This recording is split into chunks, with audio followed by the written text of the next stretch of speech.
influenciador digital, quando a gente fala para o mercado, o influenciador digital é quem, de fato, influencia. Mas, se a gente for pensar em o que caracteriza esse influenciador digital, o influenciador digital é um sujeito que consegue construir, no ambiente digital, certa legitimidade e reputação.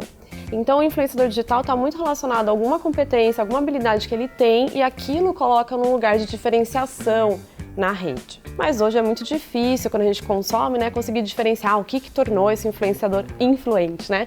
E aí, claro, a gente tem que considerar que somos todos influentes em alguma medida. O que o influenciador faz é conseguir dar visibilidade para essa influência que ele tem, no offline, digamos assim, também na rede.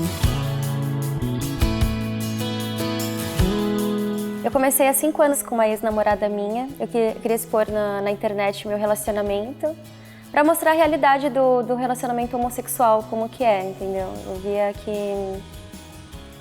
que tinha muito amor entre a gente, eu queria expor na internet esse amor para o pessoal ver. Hoje meu conteúdo do YouTube, ele mudou bastante, porque virou ex-namorada. Aí o foco, ele é mais... Eu brinco muito na rua, eu levo o meu canal mais para brincadeira, para humor. Eu tento descontrair o tema LGBT brincando mesmo.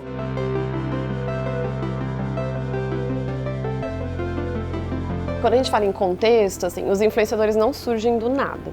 Então a gente tem duas questões essenciais também para pensar no que está acontecendo no mundo para os influenciadores digitais surgirem. Então a gente tem a primeira questão, que é a cultura do espetáculo e da visibilidade. Então hoje a gente vive em uma sociedade em que aquele sujeito bem-sucedido é aquele sujeito que consegue se inserir normalmente numa cultura do espetáculo. Então, consegue dar visibilidade à sua própria vida. Alinhada a essa cultura do espetáculo, a gente vive também um momento que se chama de cultura da participação. Há vários autores que discutem essa noção de cultura da participação, talvez o mais importante seja o Henry Jenkins. E o Jenkins vai falar que somos todos sujeitos participativos. Então, a gente reúne a nossa possibilidade de participar com o advento das redes sociais de maneira geral, e a cultura do espetáculo. Então é uma combinação perfeita para um influenciador digital começar a produzir conteúdo na internet. Sempre dou uma estudada no que está acontecendo no momento, o que vai fazer a galera rir. Às vezes eu pergunto no Instagram ou no YouTube mesmo o que a galera quer ver que eu faça, ou algum vídeo de alguém que viu que quer que eu também faça. Eu estudo os meus seguidores e pelos comentários também.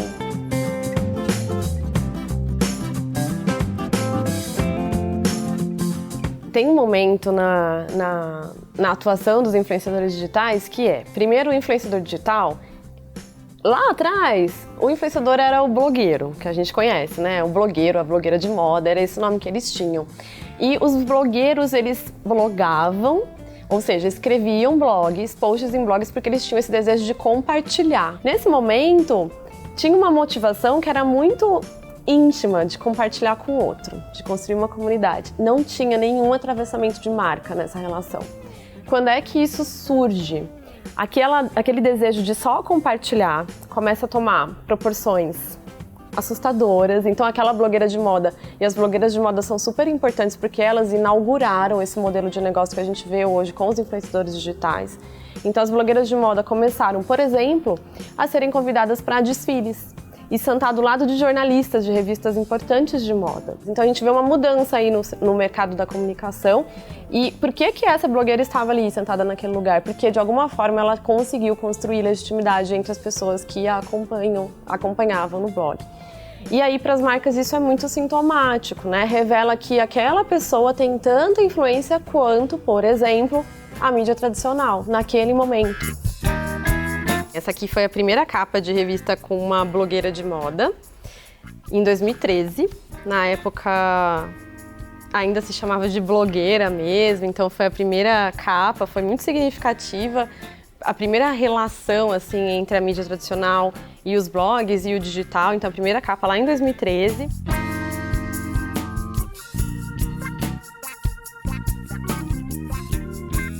Eu comecei a perceber isso dentro do próprio YouTube, quando algumas marcas entraram em contato para fazer divulgação de peça de roupa, ou para patrocinar um vídeo.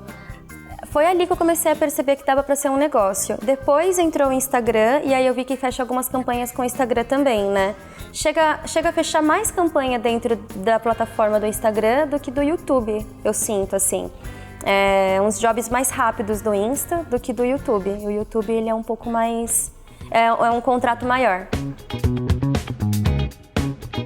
A gente tem um público que vem consumindo cada vez mais redes sociais, cada vez menos a mídia tradicional.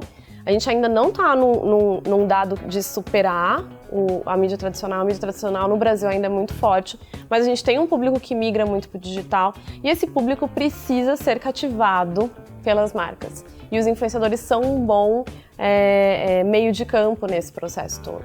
Também há dados que mostram, por exemplo, que a gente confia muito mais em recomendações de amigos e familiares do que em anúncios ou na mídia tradicional. E o influenciador, ele ocupa esse lugar de uma pessoa próxima, de um amigo que parece muito comigo, que gosta do que eu gosto, tem os mesmos hábitos que eu vejo todo dia. Então o influenciador consegue construir uma relação de intimidade que para as marcas é muito importante.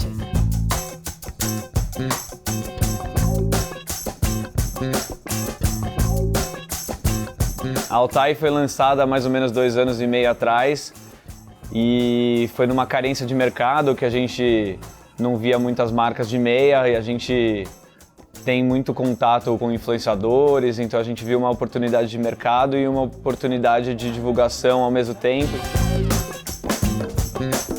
E por isso que a marca começou a ter um nome mais forte tão rápido assim. Hoje em dia, não necessariamente você precisa anunciar só na rádio ou na televisão, mas você pode usar outros meios que têm tanta relevância ou mais, como hoje em dia eu acho que o Instagram.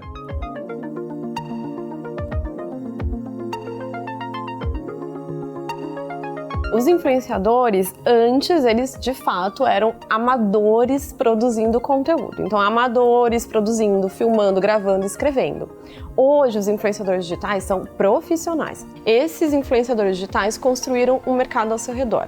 E quando a gente fala em construir mercado, a gente está pensando em os influenciadores digitais têm rotinas produtivas, os influenciadores digitais têm práticas que já são institucionalizadas como uma profissão normal, influenciadores digitais têm competências e habilidades específicas dos influenciadores. E daí, ao lado disso, o mercado de comunicação foi mudando muito. Então, por exemplo, hoje a gente vê do lado de influenciadores, equipes que vão contemplar, por exemplo, alguém que cuida da carreira desse influenciador, que é um agenciador. A gente tem profissionais que se chamam brokers, que são profissionais que estão no meio do mercado, estabelecendo uma relação entre a marca e entre o influenciador, fazendo esse meio de campo. A gente tem agências de casting, que são agências que reúnem uma lista de influenciadores digitais. A marca pode entrar em contato diretamente com essa agência e ela dá nome de influenciadores com os quais ela trabalha, que seriam ideais para um projeto com uma marca, por exemplo.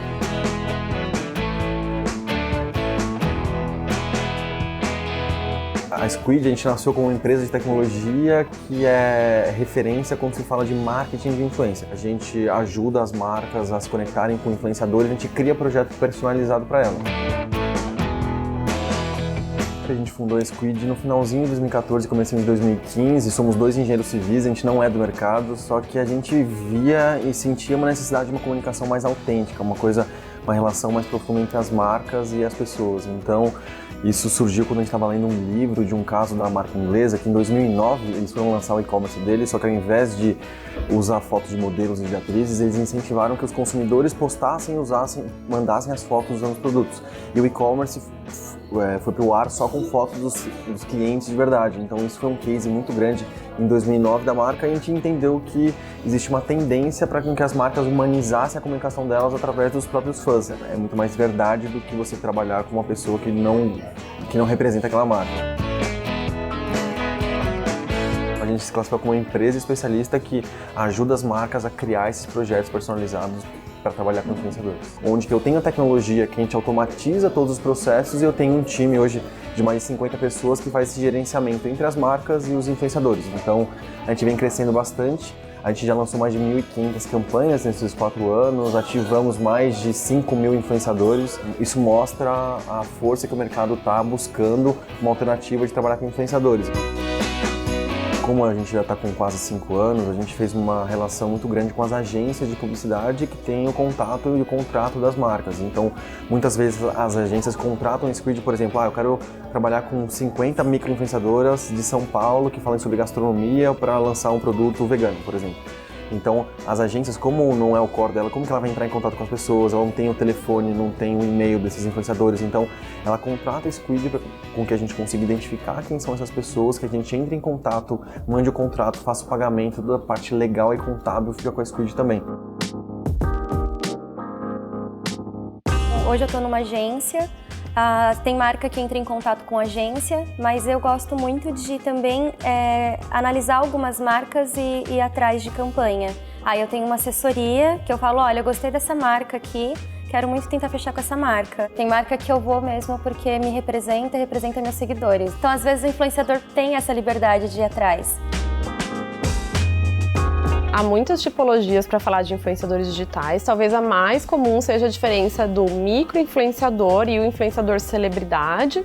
E quando a gente fala em micro-influenciador, a gente costuma se referir ao influenciador de nicho, que vai trazer discussões muito específicas. Então a gente tem, por exemplo, influenciadores de nichos que vão falar de sustentabilidade, que vão falar de feminismo negro, que vão falar de relacionamentos homoafetivos.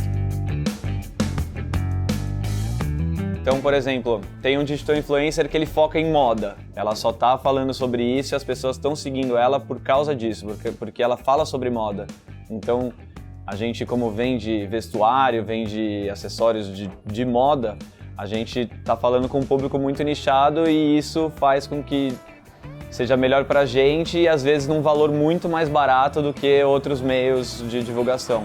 E daí a gente tem macro-influenciador, influenciador celebridade ou influenciador mesmo, que podem ser considerados aqueles sujeitos que têm milhões de seguidores. Se a gente pensar, por exemplo, a gente tem influenciadores no Brasil com 20 milhões de seguidores, que geralmente são influenciadores que discutem assuntos um pouco mais generalistas. Porque, afinal de contas, para você conseguir falar com 20 milhões de pessoas, é mais fácil você tratar de humor, de lifestyle, de música. Então, geralmente tem a ver com isso.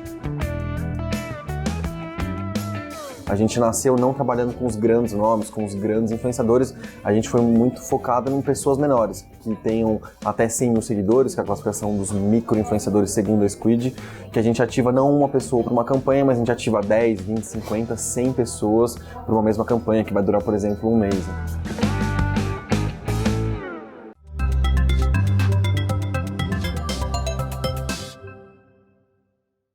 Se você gostou desse vídeo e quer saber mais sobre esse tema, não esquece de assistir a outra parte desse programa. E tem que fazer mais o que também, Nath?